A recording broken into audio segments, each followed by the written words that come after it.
Watching them is there's Greg Giroux. If they're not on, just you need a second. I'm going to step away for 30 seconds. Go ahead.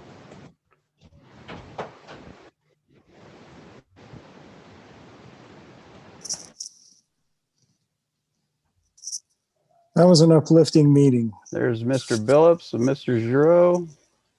And you guys are live now, Mr. Giroux, so we're ready in a public meeting. Getting ready to start. Mr. Billups is in. Did you see Christine? And I do not see Christine yet.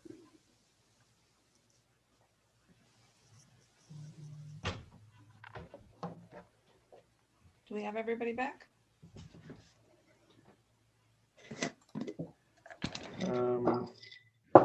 She says her link in the agenda is not working. Did she have one in the email, Russell? Did she have an invite? It took me a couple tries to get in, but I got in. She probably needs to sign Using in, and that. if she tries now, she'll probably get in. Okay.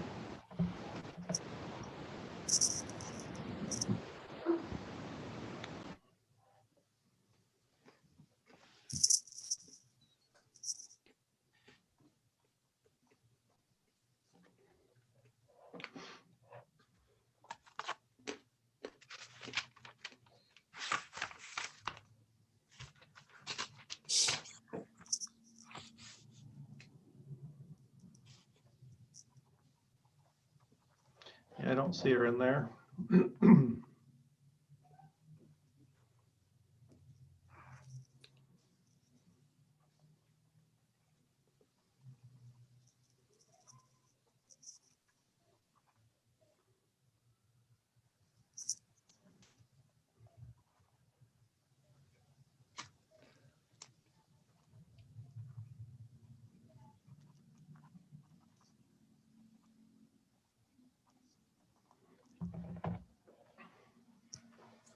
Well, while we're getting her in there, if you want to go ahead and start, Angie, I Alright. think we can go ahead and.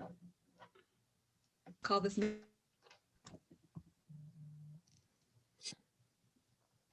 Do we Okay. have a roll call? And Yes, Jessica's on there. Yep. Oh, good. Thank you. of course. Dr. Charity Robinson. Trustee Giroux. Here, Trustee Herbst.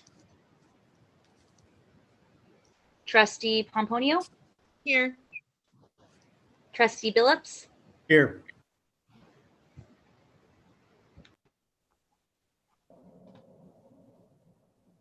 Okay, let's do a flag salute. Does everybody have a flag? I'm going to share my screen and you can Thank have a you. flag. There we go. All righty. I pledge allegiance to the flag of the United States of America and to the republic for which it stands, one nation, under God, indivisible, with liberty and justice for all.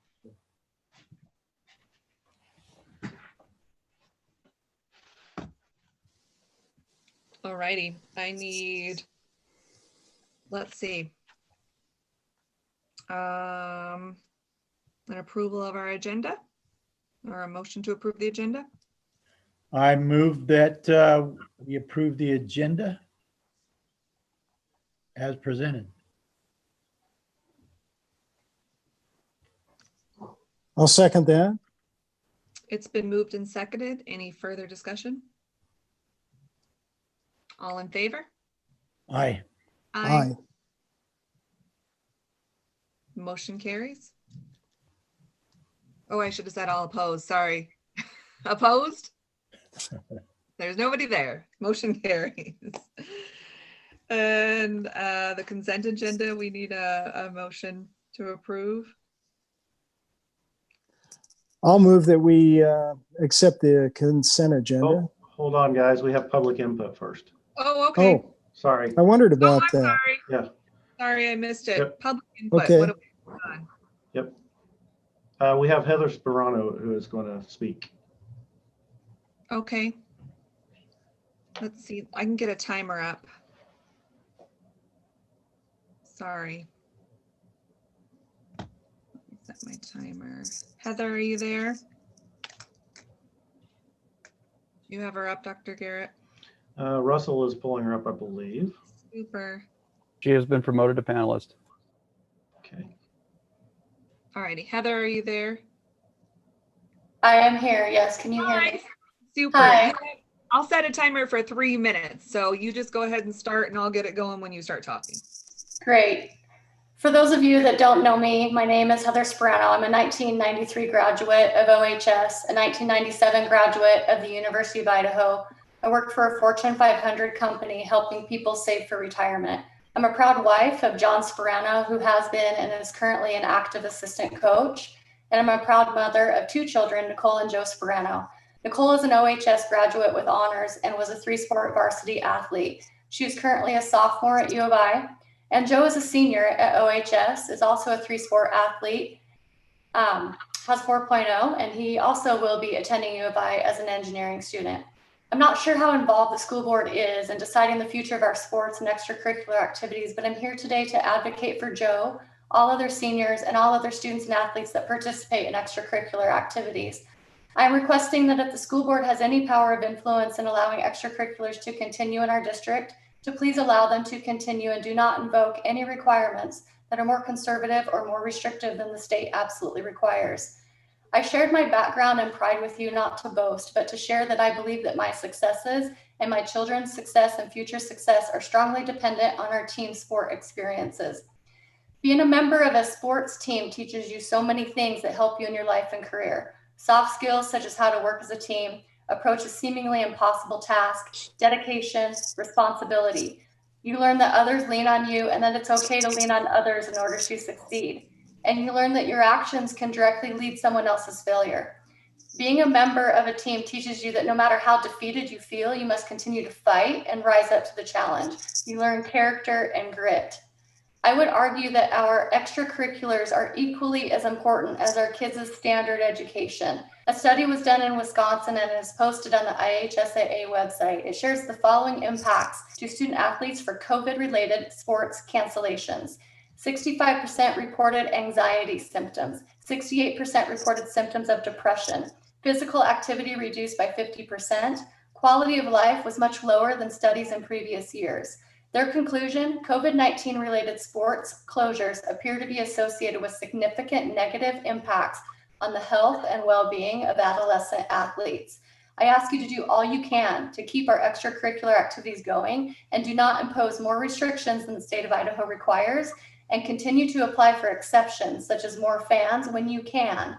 I also would like to advocate for home fans only when limitations exist on fans to help stop the spread. And if kids have to go to hybrid or full online, keep sports going. Only cancel sports if the team is quarantined. Thank you for your time. Thank you. You had 10 seconds to spare. Well done. Thank you. So Angie, if you wouldn't mind just for a few seconds, if we can delay just a little bit. Dr. Robinson and Christine are still trying to get in. Oh, So of course. if we can get them in since they're Is there available. anything I have to do for that, or are you and Russell doing that? Russell's on it, right? You please say there's nothing I have to do because I'm not sure what to do. Well, so Russell, I'm going to ask your advice on it again. For they say that the link won't let them in. If they follow the link on the agenda, they should come in as an attendee. I will promote them to panelist. Okay.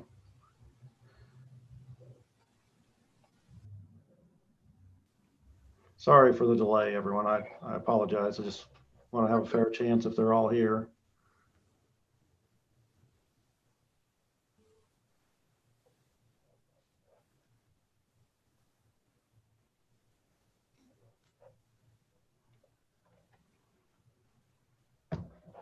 Would you recommend sending a link a different way, Russell?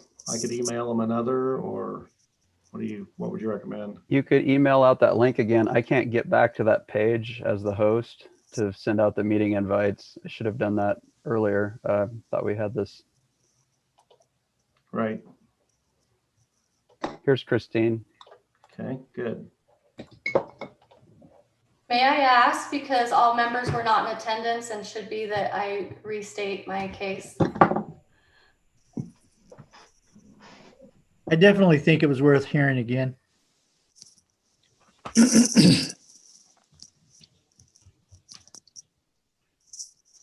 Were they able to hear us or were they just not panelists? Or not at all? I'm not sure I- yet. I- We'll find that out. I heard very little of the whole thing.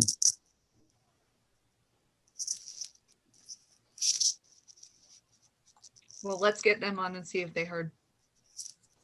Still waiting on Charity, correct? Yeah.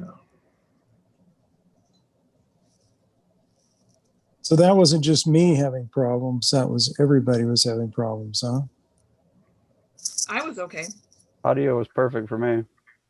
Do. Yeah, I heard it very well. You guys there? There's your answer. Hello? We can hear you, Greg. We hear you, Greg. Wow. Okay, good. Thank you.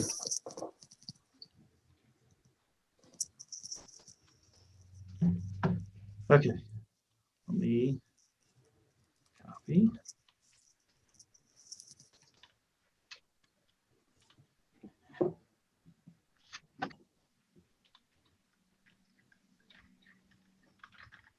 Christine is now in. Okay.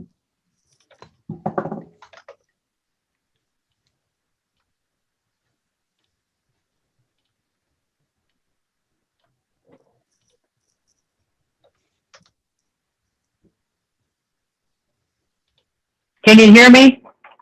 Gee, Yes. whoa. Okay, I sent Wow. Charity the link again, and she said she was trying a different device too, so.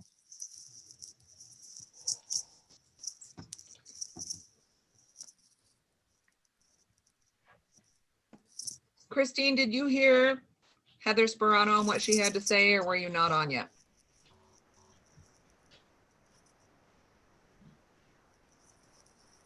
She's muted.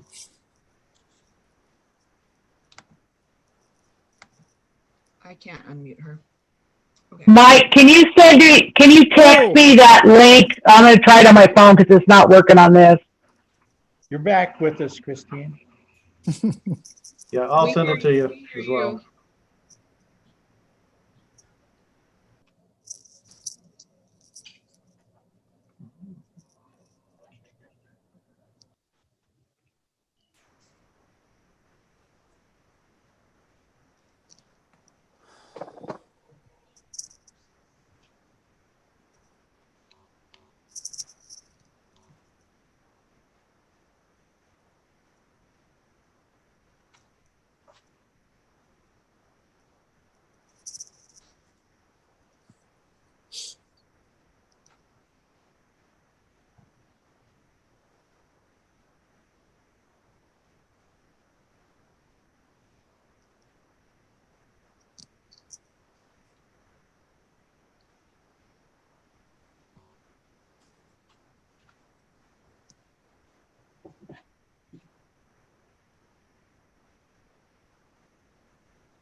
The longer we sit here, the more candy I'm going to eat.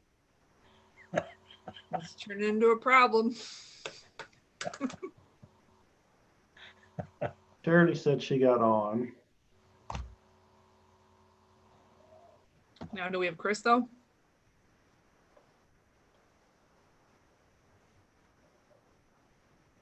So I believe Charity's on. She's in one of the participants. I think it's the CR. Is that correct?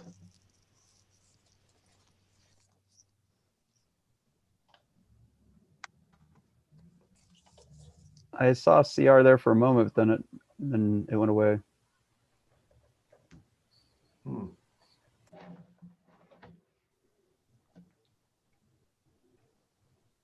Charity, is that you? Are you there? There she is. I Get am her. here. Perfect. I'm so close. There we go.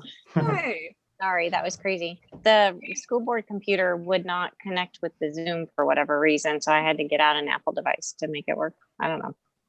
Did you get to hear what Miss Sperano had to say? No, I only just got in about 2 minutes ago. Okay. Hang on a second. We'll get Christine in as well. She's trying to get in, so we'll hear it. Heather would like to restate her public input piece since you two didn't get to hear.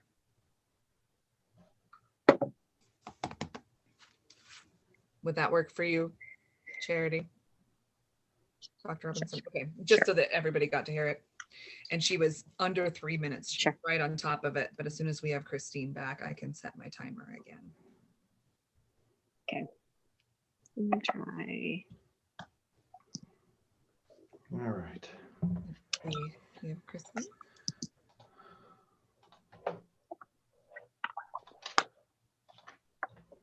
Somewhere.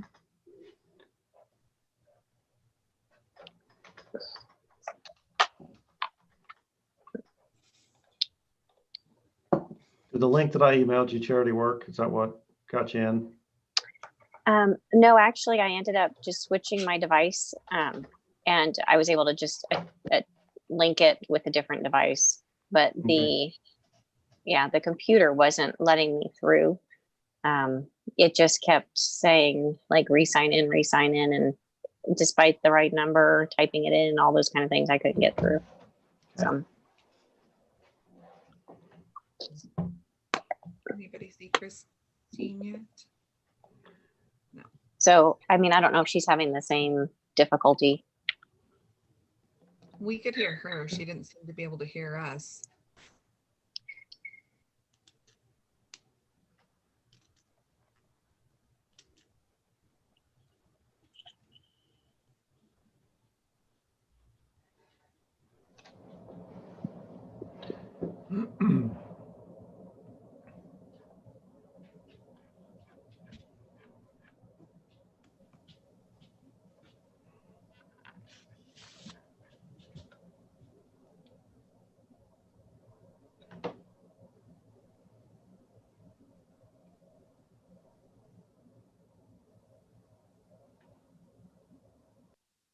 Christine.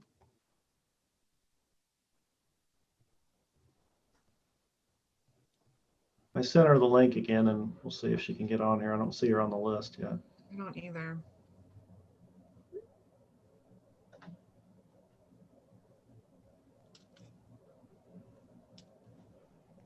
There she is. Great. Christine, can you hear us?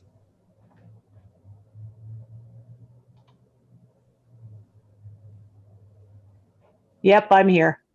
Fabulous. So Heather Sperano had put in for public input tonight, and since you and Dr. Robinson weren't on, she's asked to repeat, if that's all right with you, so that you get to hear what she had to say. Sure. Yeah. Sorry about that. I don't know what is wrong with my everything. To be a pandemic tonight. That's fine. All right, Heather, are you there? Yeah, since I made it under 3 the first time, I get to say my whole thing, right? You already hit the finish line. Smoother. Okay, so I don't think either one of you know me, so I'll introduce myself. My name is Heather Sperano.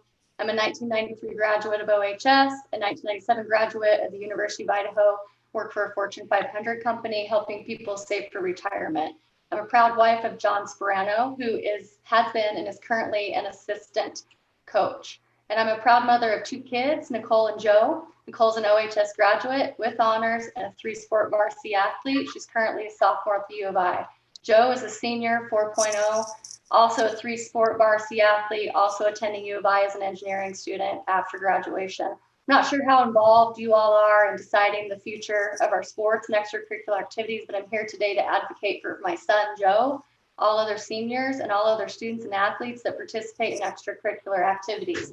I'm requesting that the school board has any power of influence in allowing extracurriculars to continue in our district to please allow them to continue and do not invoke any requirements that are more conservative or restrictive than the state absolutely requires. I shared my background and my pride to not brag about myself, but to share that I believe that my successes and my children's success and future success are strongly dependent on our team sport experiences. Being a member of a sports team teaches you so many things that help you in your life and career. Soft skills such as how to work as a team, approach a seemingly impossible task, dedication, responsibility. You learn that others lean on you and that it's okay to lean on others in order to succeed. And you learn that your actions can directly lead to someone else's failure. Being a member of a team teaches you that no matter how defeated you feel, you must fight and rise up to the challenge. You learn character and grit. I would argue that extracurriculars are equally as important as our kids' standard education. There's a study done in Wisconsin. It's on the IHSAA website. It shares the following impacts to student athletes for COVID-related sports cancellations. 65% reported anxiety. 68% reported symptoms of depression. Physical activity reduced 50%. Quality of life was much lower than studies in previous years. Their conclusion, COVID-19 related sports closures appear to be associated with significant negative impacts on the health and well-being of adolescent athletes. I ask that you guys do everything you can to keep our extracurricular activities going and don't impose any more restrictions than the state of Idaho requires, and continue to apply for exceptions such as more fans when you can. I also would like to advocate for home fans only when limitations exist on fans to help stop the spread. And if kids have to go to hybrid or full online, keep sports going. School's in session. Only cancel sports if the team is quarantined. Thank you again for your time. Thank you. finished with 8 seconds this time. Well done. Thanks, Heather. Thank you. All righty. And that was our only request for public input? Correct. Okay. So we need a motion to approve the consent agenda. I'll go back to that. I'm going to move that we approve the consent agenda. Second. It's been moved and seconded that we approve the consent agenda. Any further discussion? All in favor? Aye. Aye. Aye. Opposed? Motion carries. Dr. Robinson, do you want to take back over since you're here? Actually, if you're willing to just keep going, it would be helpful because I'm going to be multitasking the whole time. So Okay, I didn't want to usurp. you guys would end up having long pauses if I continue to, if I take over, because I'm texting in one hand to work while I'm participating in the other. Nope, that's perfect. Okay. All right. Reports and recognitions. Did we have a featured team member, Dr. Garrett? Wow. Once again, I say, who don't we recognize? It's a tough one. Everybody's just been working overtime and double time, and there's just been a lot going on. So I'm just going to leave it at everybody at this point. It's been a deal. All right. And people are stepping up right and left. That's what we're doing. Good. Thankfully. Yep. Good. All right. Committee reports. Yeah, our policy committee is still meeting via Zoom somewhat regularly. So we're getting through, we have one more section left to get to you guys. Now there'll be more than that, but the one more section that we have to get through. So we're in the works of getting some things back from ISBA so you guys can get the language on it, and then so we're in that cycle. We're hoping we can have that done in a couple of months if we can get everybody kind of re-energized and ready to go. So we'll see what happens. Yeah. Cool. All right. Building reports. Questions, comments?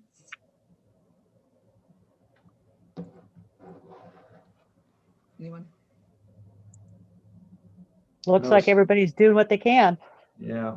Some of them were a little bit later, but everybody's been just swamped. I know that. And the Youth Academy was out as of Friday. They sent everyone home? Yes. Yep. And they were intending on being done before Thanksgiving break. Anyway, they had done some kind of double time. They went to classes on Fridays. Mr. Thurian had rearranged some of that, so they would try to get all their days in before that. So they're really about a week early is all it ended up being. So. Okay. How many positive cases did they have? I don't know the exact number. I can't remember exactly what it was. If Bicker could chime in if he knew that, but I think I couldn't tell you. I have to look back. We've had so many things happen since then. I can't even remember. I got to be honest. Well, it's just a good thing they I- doubled down on everything so that people were fairly caught up when they left. Yeah, I think that number was yet to be determined. Oh, okay. They were still gathering the results of the test to let the cadets know and their families because those questions were still coming in. So it was a matter of, we may have those results back as far as certain personnel, but it hasn't been, all that information hasn't been disseminated yet. Oh, So okay. it's Well, and staff in total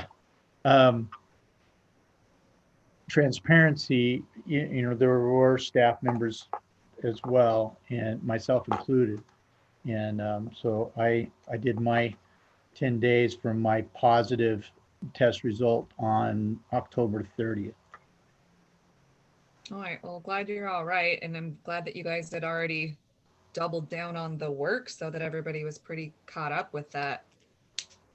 Yeah, early closing. the academic staff did an outstanding job. It was, as things started to happen, they saw the writing on the wall, and Bicker and his staff got everything put together really quickly so that everyone met the academic requirements in order to get the 14 credits. And so definitely hats off to Bicker and his staff and and everyone at the Academy for yeoman's work and making sure that it was a successful class in spite of everything that took place. We still graduated 101, and we're extremely grateful for that number. Great. Thank you. Anybody else have questions for anyone? Okay. Program reports.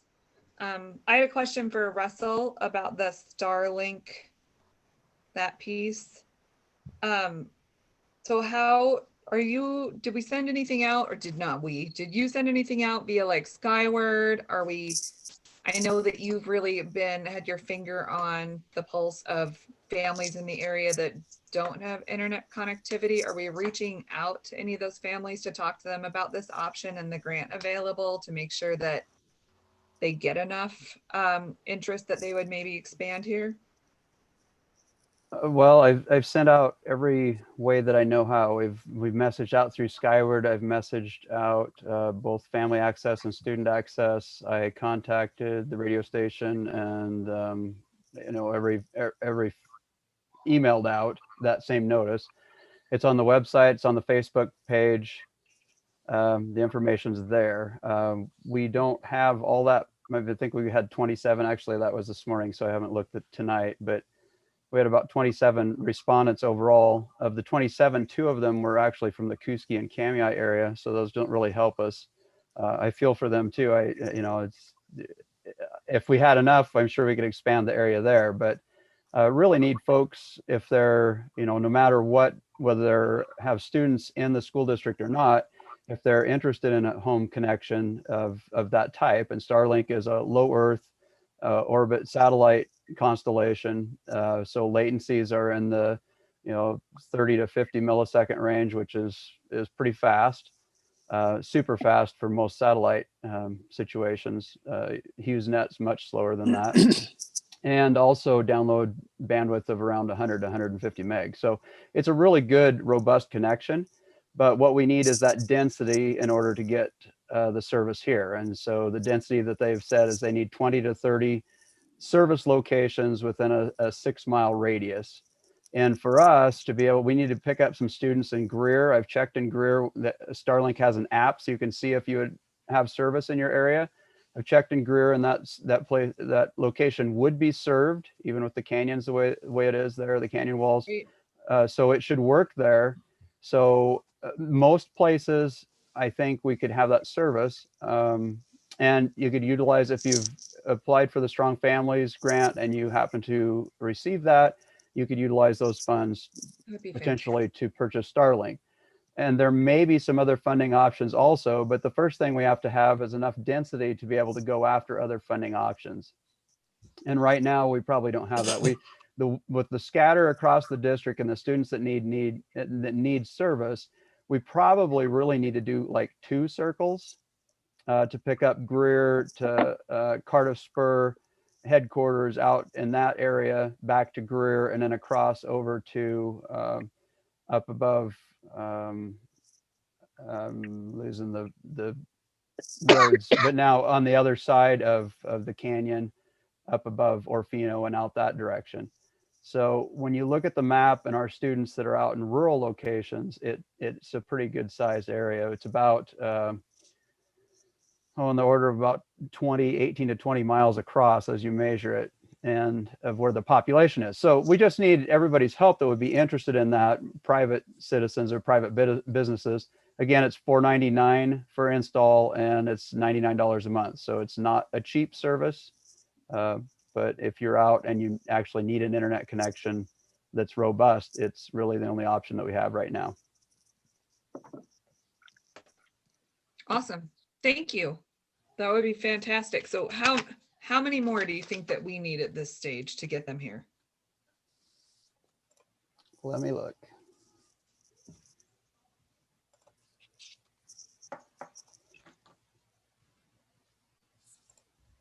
Yeah, we're still at 27, so we haven't seen any change today. I think probably of the 27, we have 16 that have committed, saying, yes, I will, no matter what the financial assistance is, or I'm, not even eligible for financial assistance, I want the connection. So we have 16 that are committed. We have 11 that are maybe, depending on the financial. And so that's where you get your 27. However, 2 of the 27 are not in our area. So we're really at 25. I think we probably need twice that. And we need really those ones that are going to say, I commit no matter what. So I don't know if that's an attainable goal. And I just reach out to folks to share that information to anybody and everybody that might be interested in it, that could help us reach that goal. Awesome. Thanks, Russell. And for us in the school district, we would be adding that service to Timberline. It would be a backup service at Timberline. So that is one of the services that are already on there. I put Timberline on there first because that would be compared to our other options, that is an inexpensive backup for Timberline. Cool. Thank you. Any other questions for Russell or?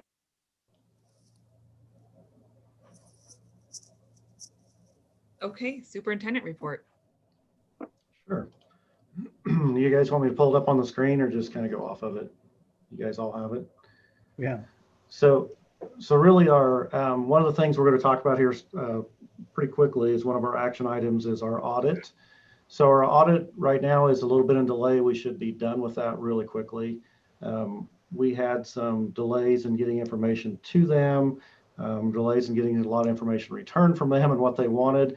So we're kind of in limbo, but we've got most of that lined out. Preliminarily, it looks pretty good. So when we get that draft, what we'll do, what my plan is as soon as we get the draft, I'll get it to you guys, the final draft. And then we'll probably have a special meeting because we want to get that approved as quickly as possible. So we can get that in and get some financing coming our way. So we have to submit that to the state as soon as we get that done. So that will be coming soon. We just talked to them today. They said that they just had a few more balance sheets to figure out, and then we'll be in good shape. So overall, it looks pretty good. District Day we've got coming up Friday, December 4th. I was planning on meeting with all the different schools, but I'll probably do that virtually now with the state of everything is in. But we want to talk about our accreditation coming up soon, which is December 7th and 8th. That will all be virtual as well. All the work that the teachers and all of our staff did last year has not gone in vain. It's all, we're going to utilize it. I've submitted it already to the accreditation team, and they were impressed with it at this point. And what they'll be doing is interviews, and that's what we're going to be doing, go over that process. So you guys as well, they're going to be interviewing some board members. They'll be interviewing community members, teachers, staff, we get everybody that they can to get a good feel of what's happening in our district and our accreditation. So I anticipate that going fairly well. There was a lot of work put in on that. Obviously this is an exceptional year with everything going on, so they're very understanding of that. One of the things we want to continue to do is try to stay focused and get back on task and towards our goals. But currently that's a little bit difficult whenever we're just trying to find enough people to get into the classrooms and into our school. So we had the High Five grant that expanded the OES garden. They're looking at purchasing a tray sealing machine for our food service or for our child nutrition. So we haven't heard the final word on that, but basically what that would do is that would help us with, right now we can serve meals to anybody, any students, any children up to 18 years old. So they can come by and get those meals, and they have to obviously there's some things that went out there. And I know if you guys watched what Carmen, the interview I did with her the other day, probably a week ago, she explained that in a lot more details, but this would help us with some of that. This would help us with our, delivering on, if we closed down schools and we delivered meals, if we ended up in that situation. Also, we're looking at the possibility if anybody else needs to use it, we can actually, it's a grant, so we could actually utilize that. So good stuff there. Carmen has more information on that. Governor's money, we went through all of the different, and I updated this just today. We had 159 full-time employees, 9 part-time employees, and 3 new hires. And the way we split that up to get the withholdings to come out right, the contributions to retirement, all those pieces, parts and pieces, it came up, these are gross numbers, $2,175 for the 159 employees, which equates to about $1,700 take home. That's going to be give or take based on people's withholdings and those type of things, but roughly there. $1,050 to the part-time people, which a lot of the part-time, that'll be anywhere from probably $800 to $1,000 take home, and then to the new hires, $800, which will be $600 to $700 based on that. So good take home dollars all around. So just to try to get that to balance out, it was a act for sure. We were able to pay everybody. Yes. So we have everybody that was either full-time, part-time, or is brought on since June, between June and September. I mean, somewhere in that area this summer. Yep. So there are a few people that were not included in that were maybe a long-term sub or somebody who was not employed with. We looked at employees with us during that point in time. That answer your question? Yes. Okay. So the next thing was activities and conference play. So as a Region 2, we've met as superintendents, and I know Heather spoke a little bit about this as well. As Region 2, we met and we decided as Region 2, we're going to stay consistent. So we're not just all over the board. So parents know what to expect when they go to another facility if they come to ours. Well, since then, of course, the governor changed the rules on us again. So we're back on phase 2. Currently in both conferences that we have, Orofino and Timberline, the ADs all got together as well, and they determined that we were going to do no fans because it was going to be very difficult to get people in there with the ruling. So the exemptions, basically, we had an exemption that we were doing earlier with this limit of 25 or limit of 50 on the gathering. The public health at this point has said that they are not entertaining exemptions at this point. That's what I understand today, and I understood that Friday as well. They may change their mind on that. So right now we are at 0 fans and only the participating personnel or the players. So and also the essential players or essential personnel, which would be coaches, officials, managers, that sort of thing. So one of the things we talked a lot about, and the governor was very specific, we asked in particular, was in the original phase, say for example, we have a JV and a varsity game. Are the JV kids, whenever the varsity is playing, are allowed to be in there? They said they wanted us to count them as part of that, part of the fans. We argued that, said, they're coming on the same bus, they need to be in the same building. So I think we've got that in this new phase, these new restrictions. That shouldn't be a problem. So if we have a JV and varsity game, they're going to be there, they're going to ride together, they're going to come back. So I think we've got that one handled. So that's where we're at right now. I don't know how long that will last. We have no idea on that, but unfortunately, that's the state we're in at this point. So with that, Dr. Garrett? Yes. Has the state given us any idea of how often they're going to revisit that? So from what I understand, the governor's phases, like originally he was going to revisit every 2 weeks. So that's what I understand, is looking at the phases of where we're at. Now, as far as the association and those type of things, they were supposed to give us more guidance today. I haven't heard anything out of them unless somebody else has heard something. But I haven't heard any changes in that at this point, and we'll definitely keep you up to date. So, you know, everybody's continually or constantly looking at those things, trying to figure out what's best for our kids and best for our communities. And that's where we landed at this point. I don't foresee that changing, you know, through Thanksgiving, but that's only a couple of weeks from now. You know, there's not very much school between here and there. So I don't really have a good answer for that. I wish I did, but I don't. We've been trying to communicate over and over, and it's just changing so quickly.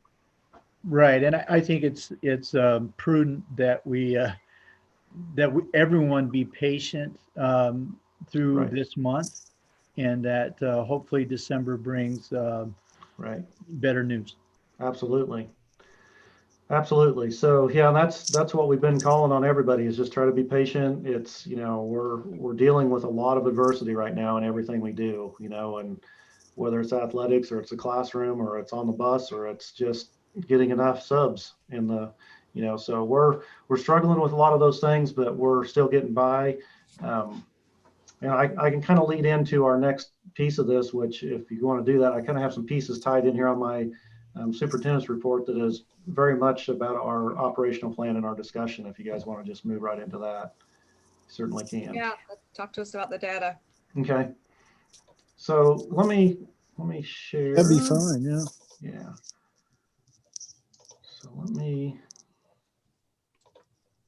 give you a couple things up here, share my screen. And I shared this information with you guys too, but for everybody watching, I kind of wanted to share that as well.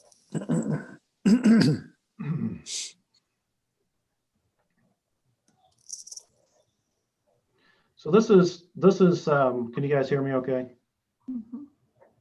Yeah, so this is information I picked up from CVH, which is, I should say, not the week of, change that. So you can kind of see there were 193 tests performed, 83 rapid, 69 positives, and 4 admissions of positives to the hospital. This was last week at CVH.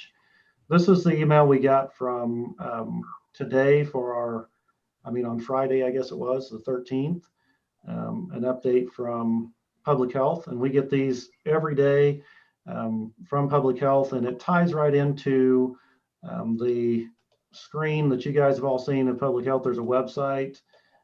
It just, the information goes right along with all of these screens. And if you guys want to dig around on these, it's really nifty website. You know, it's not always right up to date because of test results don't get to them immediately from the labs. So even today, you know, we had 62 new cases in Clearwater County. Those are not showing up on that report that I was showing you from Friday, obviously. So let me get that back to that page. Where is it? There it is. Also, I wanted to show you guys the new, and I think this is the same. Yeah, this is what I had pulled up. Sorry. I wanted to show you the new piece that they had.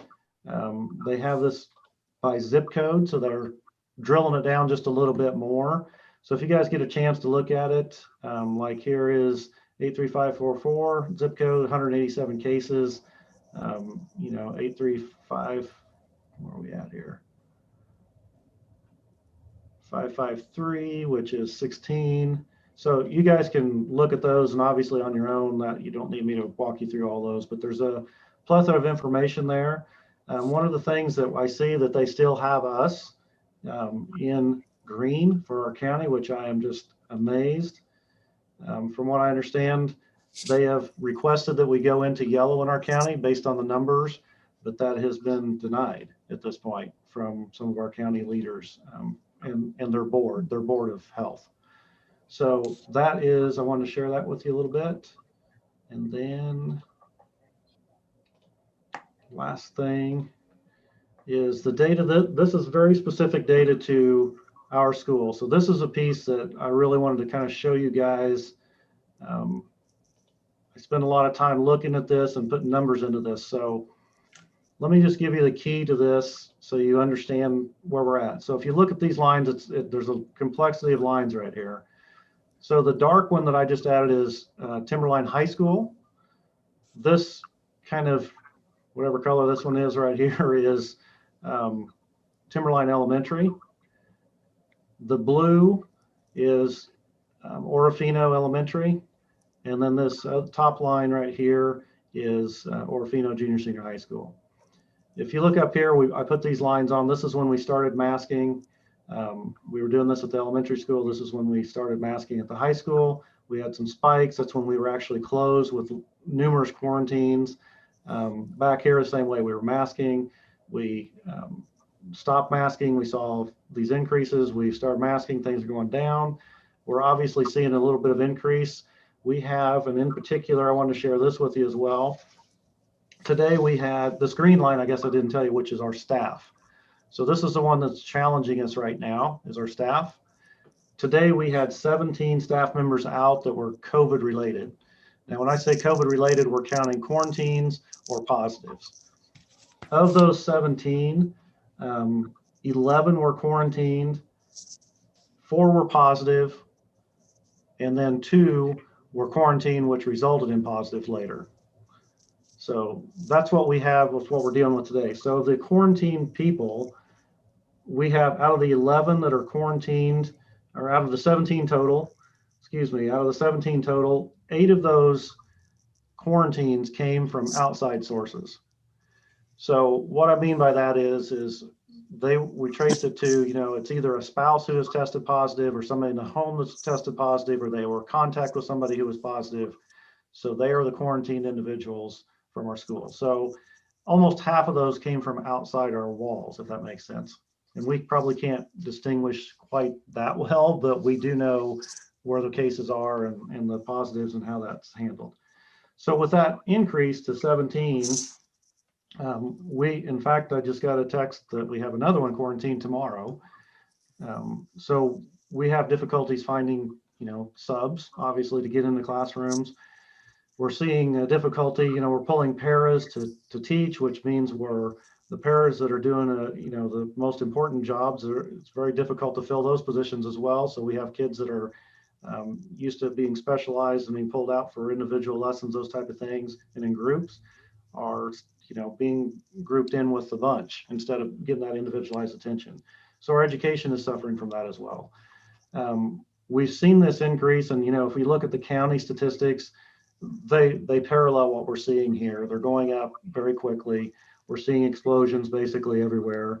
I know Charity could probably talk just a little bit about that if you've got just a second to speak about the hospital here locally, if you don't mind, just for a quick update. I won't put you on the spot too much. Yeah, that's okay. I guess, I just got off the phone with the ER doctor again, and I've been working the hospital since Thursday morning, and we just have a lot of new cases, and we're getting a lot more cases in the elderly. We've been sending people home from the ER if they can at all manage at home for as long as possible. They come back to the ER, a day or two later needing to be admitted. And we now only have 1 COVID bed left in the hospital because we just admitted somebody else. And these are old, frail, 60, 70, 80 plus year olds who are sick and weak and short of breath and needing oxygen and needing IV therapy. And the numbers are increasing exponentially. Last week it was 1 or 2 a week, and this week it's 1 or 2 a day. And we knew that this would happen as those cases from 3 or 4 weeks ago, a month ago, have traveled through the community into the older populations. But this is just the beginning, and it doesn't have any end in sight. So thanks, Charity. I appreciate that. I guess that makes 3 COVID admits just for today. So. Thank you. So as we see these trends, I think what we're doing is, I think we've had the arguments all along that we want to mitigate as much as we can in school.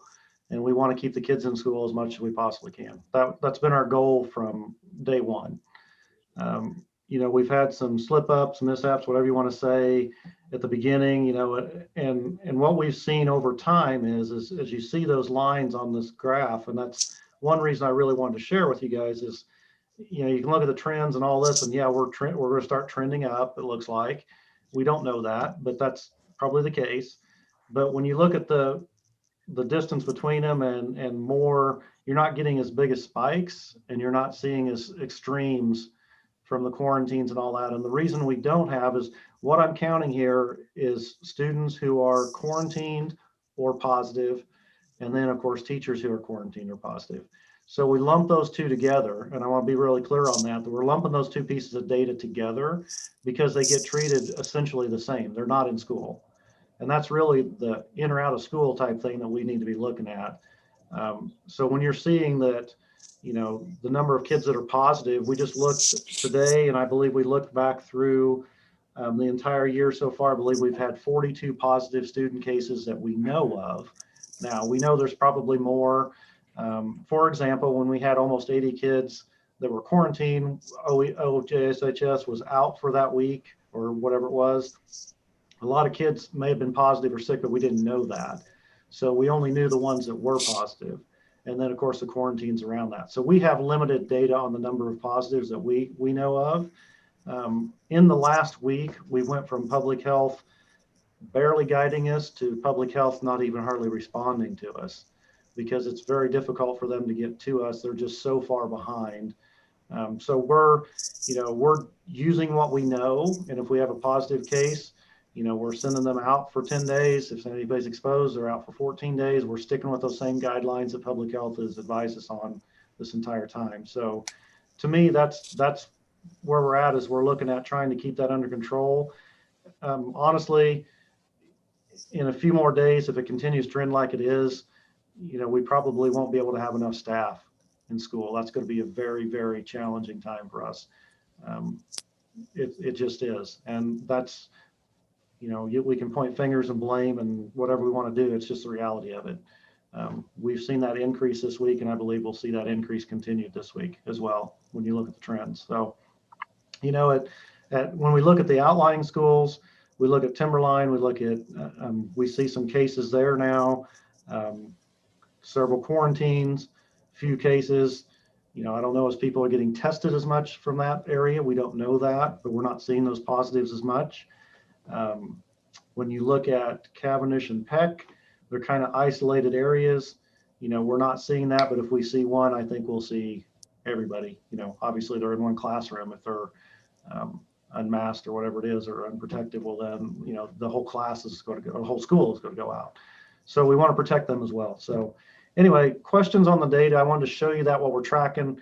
You know, this helps me a lot because Dwayne and Russell helped me set this up the first time, but now I'm just adding data to it, and it's real time. It helps me look at what's really happening in the school. It lets me go on to ReadySub and see who's putting in for, you know, it's quarantine, if they're positive, and it really helps visualize it as well. And it's a good piece of data. So questions on that?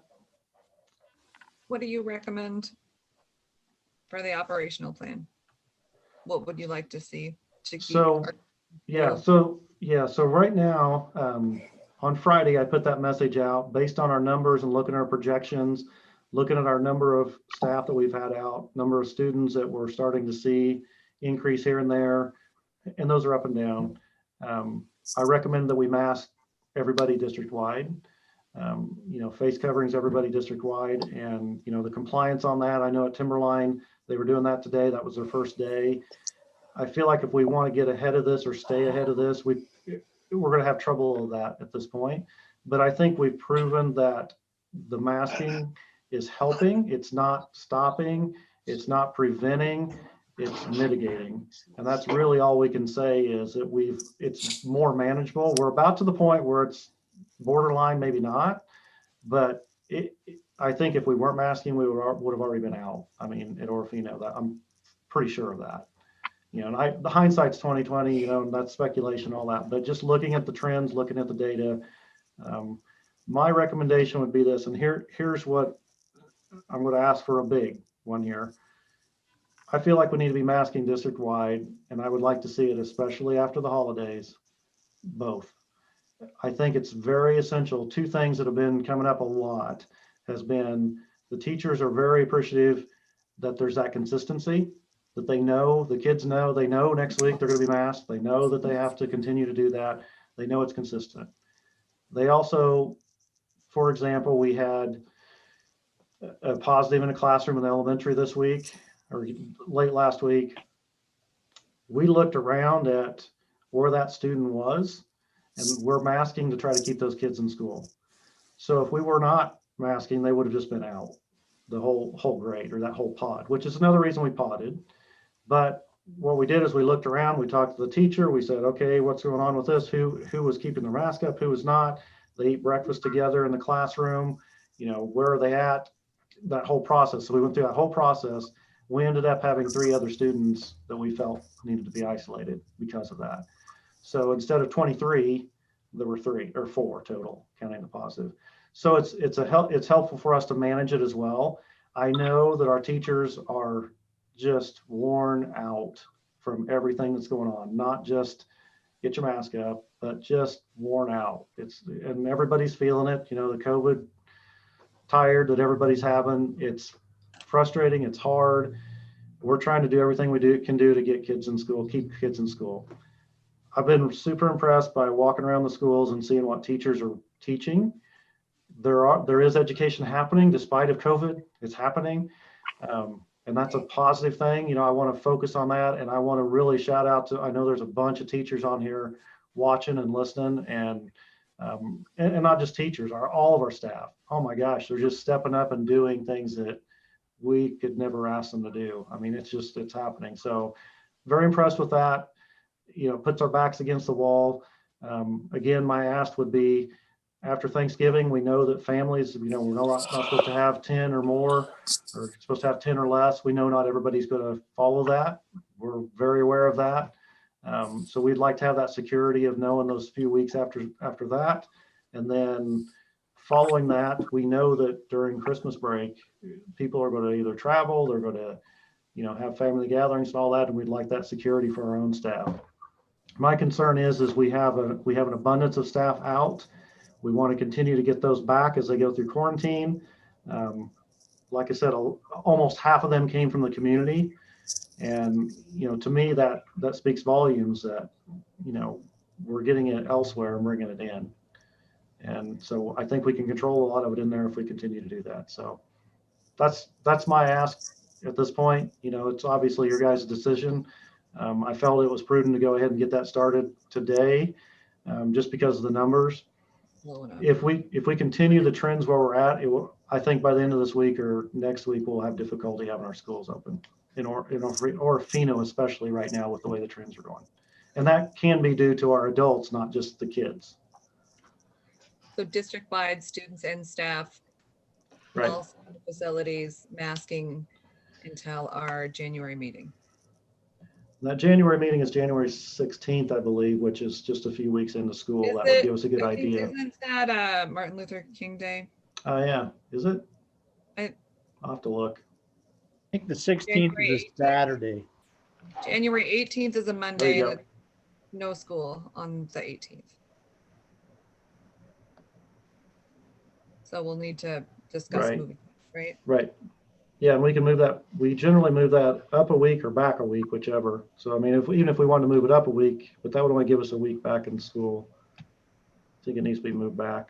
I'd go forward like to the 25th, and that way we've got a good couple weeks of masking post-holiday to help keep the numbers down. And I know that's probably stretching what, you know, people are going to be comfortable with and what people are going to like to do, to have that commitment for that long. But I think it speaks volumes to have that commitment to our staff and to our communities, to our kids, to know that we're going to do what we can. Now, I'm not saying that we won't have to close down a school because we can't get enough staff in there. And that's a real possibility. We're doing what we can, but, you know, I think this will help prolong that as much as possible. So anyway, it's just a very interesting time, and it's a tough one for sure. So other questions on that? I'm not sharing my screen anymore, am I?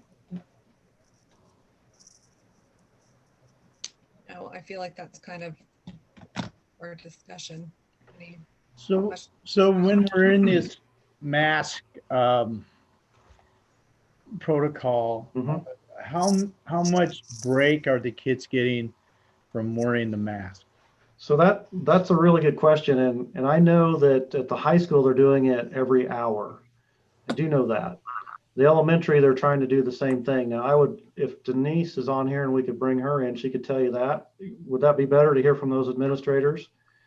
And I can tell you, like at Orofino, just across from my office at the elementary, there's kids out, they come out on the lawn and they're spread out and they're taking breaks. There's always somebody out there. They rotate around to do that. And I know they're doing that out back as well. So it's quite often. Good. I think that's a concern that parents are going to have, as we go into this phase, that they just want to be sure that their kids are getting a break from it, that they're getting some fresh air, and that it's just kind of a decompressed time for them. It's hard for everybody. I've said this before, when I see them out there stretching and running around, I'm like, why weren't we doing this before? It's probably good for the kids to kind of refocus and recenter, even if it's mass break or not, just getting out there and taking a break. It's pretty good. So Mr. Lee and Ms. Pomponio, if you guys wouldn't mind speaking to that just for a few minutes. Go ahead. Brian, I see you reaching. I'll go. Yeah, our teachers are doing mass breaks every period. Typically those breaks are around 5 minutes long, depending. Most of our teachers have the students continue to work on that mass break. Some of those breaks are done in the cafeteria with social distancing. It is difficult to manage at times because the kids to transition and go out on a mass break and continue to learn is difficult for anybody to manage with some of the classrooms. But I've been very encouraged by the teachers sticking to a masking schedule and getting the kids out to have those breaks. Like Dr. Garrett said, teachers are tired with the mask being pulled down and things like that. But overall, we have good buy-in from the majority. Thank you. Thank you, Brian. Yeah. Ms. Pomponio? We're about the same as the high school. So the teachers are still offering the mask breaks regularly. And then of course, our students have recess 3 different times a day as well. So they're getting outside quite a bit. Mask breaks in the gym on days when the weather doesn't permit students to be outside during their mask break. And that has worked well for us so far. We do have a lot of students that are showing up at school in the mornings without masks. So there are 3 of us that are stationed at each entry door, and we just hand them out as they come in and they wear them for the day. So as far as keeping them in masks, we've been surprised at the elementary level how well that has gone. We do have to give the reminders, some students let them slip below their nose or they have them under their chin and we have to remind them to pull them up, but we have very little non-compliance with the masks. Great.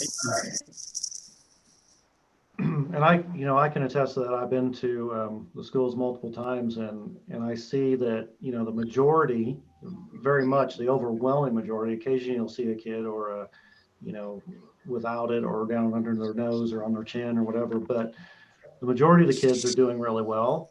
I think it comes down to that personal responsibility and that expectation. And I think it's becoming more and more routine. Obviously, a lot of the students are getting tired of it. We want this to be over. What we all do. I mean, we all get that. So I think teaching them a little bit of fortitude on it as well, and the personal responsibility. And I just think it's been working out really well at Orofino. So at Timberline today, I asked Mr. Hunter, the issues, if he had any issues with it, and his comments were it was going well. A few battles here and there, but those are typical. There's going to be defiance in school with kids. That's the way it is.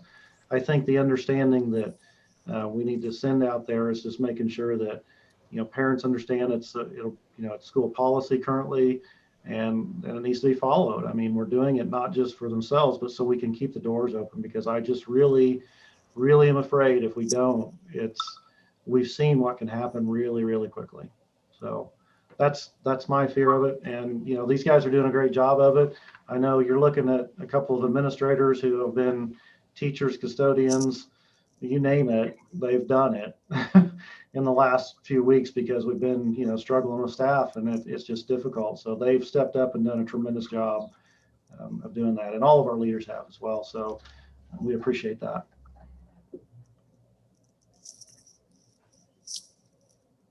Okay. Any further discussion there? I think there was a question about if they don't have to mask at recess. Is that correct, elementary? That's a good question. They have not been masking at recess. However, with the increase in cases and the number of staff and students who are being quarantined, we are asking them to mask if they're playing together. If they're choosing to distance themselves, then they can take the mask off. Fair enough.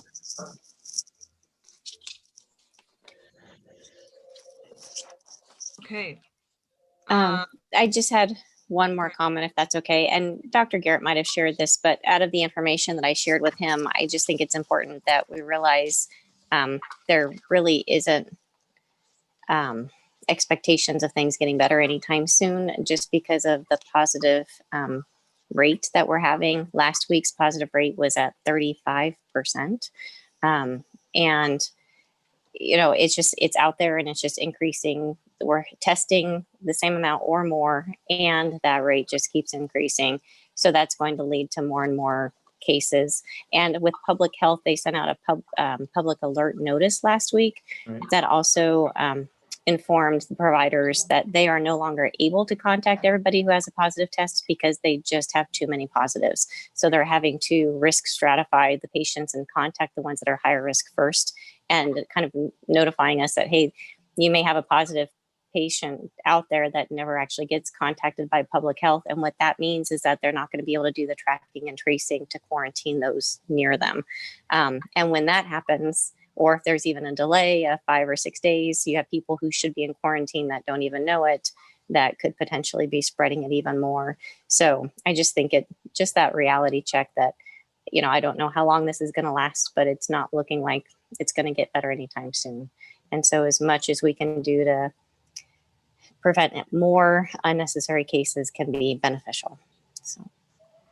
And we're getting that. You're exactly right, Dr. Robinson, on, you know, we're almost feeling like we're doing the tracing at this point. And we've had that conversation. How much of that are we able to do, and how much are we, you know, responsible for doing, and all that. So we address it we've addressed it exactly like what we've been addressing it. So whatever public health was recommending, and we've done enough of them now that we kind of, you know, I think we can do that. The difficulty comes if we have for example, we have a positive case in a high school. There's really no way to, you know, if they're in 7 different periods all day long, that's very difficult to distinguish who they were near and who they were not. That's our hardest part. So if we're masked, well, we can say, look, they had the masks on, you know, they were sitting by this person, and maybe there's only a few that they ate with, or they, whatever it might have been, where they weren't protected. And that makes it much easier. And that, like the example I gave at Orofino Elementary, that was really what we have to do now, is really look at each case. And we have been looking at each case in particular, but really applying the rules that we've been taught, I guess. Whether we wanted to learn them or not, we learned those rules over time. So yeah, it's a management thing. I mean, it's 7 days a week. It's absolutely, I can assure you, 7 days a week. It doesn't stop. And employees and parents are doing a great job of letting us know, you know, my student is positive, or I'm positive and I'm keeping my student, those type of things. So they're doing a great job of letting us know.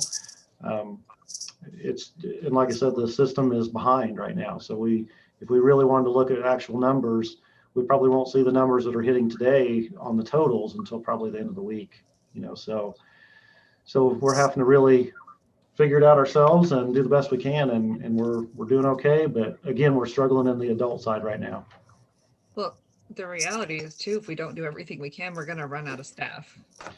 So yes, Well, and the advantage with staff is, it's like with me, working with kids, that gave me the advantage of giving the rapid test results. Correct. And so I was able to limit, the only person that I knowingly exposed was my wife, and that was just because, I was symptomatic before I got my test. But, so basically I was at work 3 hours while I was symptomatic. But, so the I guess what my point is that with staff, we have that, we need to use that advantage of getting that rapid test result. And, public health never contacted me, and they were unable to do that tracing because I'm sure it was at a time where they were swamped. I never did hear from them, but,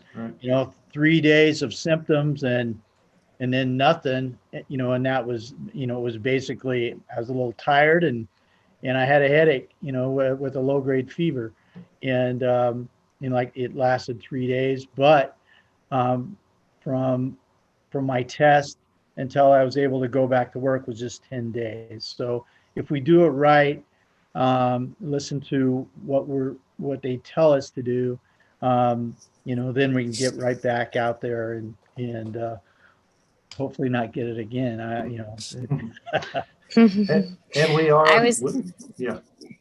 I was going to make one more comment just to follow up on what I had said earlier, just because I realized there's a lot of public on this meeting and it's not just the board members. And I was talking about bed availability, and in the region, we talk about bed availability, but just that people know if you have COVID and you need to be hospitalized, it doesn't matter if there's a bed available for you or not, we will still take care of everybody. But when we reach that capacity and we have to kind of do things differently than how we should do them, it just puts all of our staff and everybody else at risk. And so it's just one of those things where I don't want the public to think that, when that bed's taken up, I can't go to the hospital, I can't get treated. That's not true. We just want to keep under that capacity so that we're doing it the best way that we can and making sure that the staff are safe. So.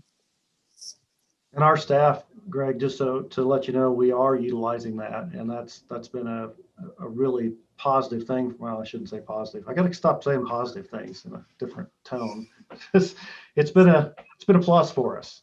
So it's helped us a little bit with that as well. So I know that they're getting us right in if they're showing any kind of signs or anything or symptoms, and testing, and we're getting the results really quickly. And yeah, it goes fast. Like I say, in one day, I think we had today, I think we had 3 or 4, maybe 5 now staff members that have either been quarantined because of or have tested positive. So increases really quickly. Yeah. So, just do your time. It goes fast. Yeah. Hold your breath. Lucky.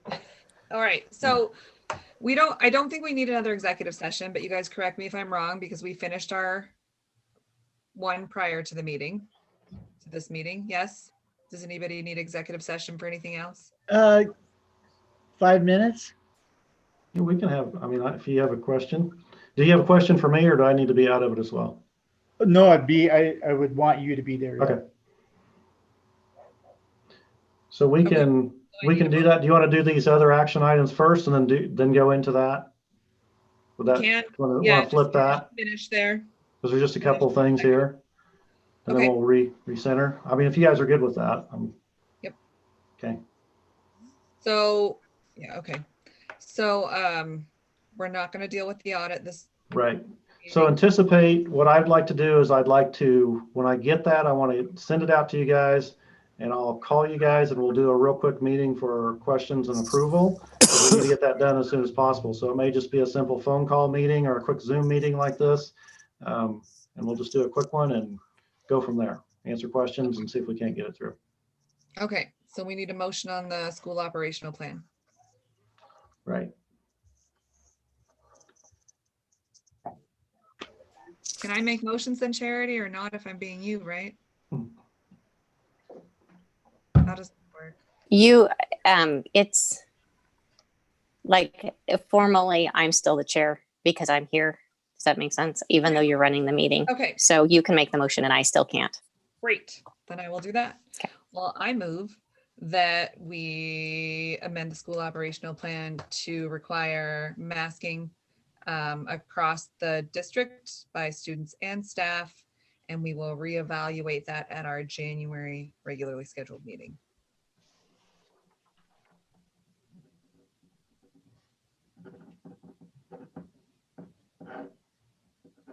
I will second the I'll motion. second that. This is great.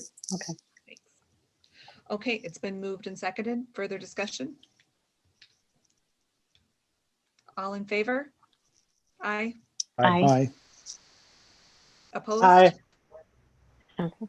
Was that an aye in favor? Chris? Yes. Okay, good. Opposed? Motion carries. And then we need a motion on our new hires. So I'll move that we accept the new hires and substitutes. Second. It's been moved and seconded. Further discussion? All in favor? Aye. Aye. Aye. Opposed? Aye. Sorry, I'm too fast. Opposed? Motion carries. Do we want, anybody have input for future agenda items? We could hit those. So just a heads up, the next regular meeting is December 14th on our schedule instead of the third Monday. So it's really the second Monday because of the holidays and when we're out. So generally, we've been doing these every 2 weeks. If we look at this, this is going to be 1, 2, what is it? December, it's not the right date, is it? I'm looking at it. That'd be 4 weeks from today, if we do the 14th. 1, 2, 3. Yep, you're correct. Yep. But it would have been on the 21st because of the 3 weeks in. You know, it's Right. usually a third Monday. So yeah, that'd be 4 weeks. And Thanksgiving is in between there, obviously. So are we okay going a month? I'm I good with think it. so. And Yeah. like I said, I think we'll do a quick, an audit one Oh, whenever I right. get that. And Yeah. if we have anything else to add at that time, we can. We can add it. Okay, Absolutely. And we'll super. get that one posted when we know for sure. Okay. And then, so do we need another motion to go back into executive? Yes. Okay, so we'll need a motion to go back into executive, and we'll, unless anybody who wants to stay on the meeting and what we have out of executive, but other than that, our meeting will basically be adjourned. So you're free to go if you don't want to just wait for executive session. I think we just have one more motion at the end. So we just need a motion to go into executive. I move that we go into executive session according to Idaho Code 74-206. 1A. 1A. I you never go. get that right. That's okay. Thank you, Okay. Mike. I didn't say anything. Good You like job, the Greg. jot and tittle. Yeah, okay. This is two Gregs working here. There you go. All right. So do we get a second? Oh, I'll second. It's been moved and You got seconded. 3 seconds. now I'm running the meeting. Oh, now we Yeah. can just move. Right? Yep, roll call. All right, we'll do a roll call. So we need to expel everybody else. Expel. Expel, I don't know how to mute, Russell is on that. leave. Right, Russell? By the way, just as we're converting, it felt so good not to have to leave the meeting for once. Thank Oh, you, I bet. Angie. Yeah, good Yeah. job, It's hard, Angie. isn't it? There's a lot of like, wait, how have I been going to Yeah. these meetings for 2 years? And I'm like, wait, how do we move? I can't remember how we move into that. I realized how go with the flow I am. Like, great, I'd love to, Dr. Robinson. That sounds with no thought, rhyme or reason. But thank So- you so much for doing it tonight. I really appreciate it. I'm just glad you were able to make it. I was afraid we'd just see flashes of you Yeah. running by your camera. Well, Well, I've been texting almost the entire time, but that's the wonderful world of modern medicine and texting. So. Yeah. Yeah. Okay. All So right, Jessica, are you still on there? She's going to need Yes, to do a I roll- am. Yep, you'll need to do a roll call vote. Okay. Trustee Robinson, Here. Trustee Giroux, Here, Trustee Herbst, Here. Trustee Pomponio, Here. Trustee Billups. Here. Okay, so we Okay, need to so make we- sure. We yeah, go still ahead. have attendees in. Yeah, so let's get them. I love that And whenever. shall we continue the stream or just end at this point? You would end the stream at this point. Okay. So the attendees, can they still see and hear us?